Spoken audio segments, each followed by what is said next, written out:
Big boss హౌస్లో tough contestant అయిన Sonia ఎలిమినేషన్తో house అంతా పూర్తిగా మౌనం పాటించింది. ఇక ఎంత టఫ్ కంటెస్టెంట్ వెళ్ళిపోతే మా పరిస్థితి ఏంటి అంటూ నిఖిల్ పృథ్వీల్లో కాన్ఫిడెన్స్ తగ్గిపోయింది. ఇక అంతలోనే మణికంఠ అలానే విష్ణుప్రియ వీరందరూ చాలా ఎమోషనల్గా హార్ట్ బ్రేకింగ్గా కనిపిస్తూ ఉన్నారు హౌస్లో. ఇక అంతలోనే వైల్డ్ కార్డ్ కంటెస్టెంట్స్ కూడా ఒక్కొక్కరుగా ఎంట్రీ అవుతూ ఒక స్పెషల్ పర్సన్ కూడా హౌస్ లోపలికి అడుగు పెట్టేశాడు రెడ్ బాల్తో. ఇక తను అయితే ఒక స్పెషల్ పవర్తో రావడమే కాకుండా హౌస్ అంతటిని ఎంతగానో నవ్విస్తూ కనిపించేశాడు.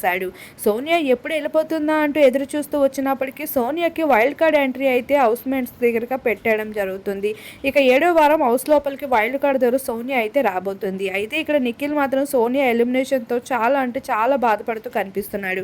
తన బాధని ఏ ఒక్కరికి కూడా కనిపించకుండా కూడా కవర్ చేసుకుంటూ వస్తున్నాడు. వైల్డ్ కార్డ్ కంటెస్టెంట్స్తో ఇప్పుడు హౌస్ మేట్స్కి నామినేషన్ ప్రాసెస్ అయితే చాలా గట్టిగా జరుగుతుంది. అయితే మొదటగా వచ్చిన వైల్డ్ కార్డ్స్కి అయితే ఈ వారం నామినేషన్ లేదంటూ స్కిప్ చేయాలి అంటూ బిగ్ బాస్ అయితే చెప్పుకుంటూ రావడం జరిగింది.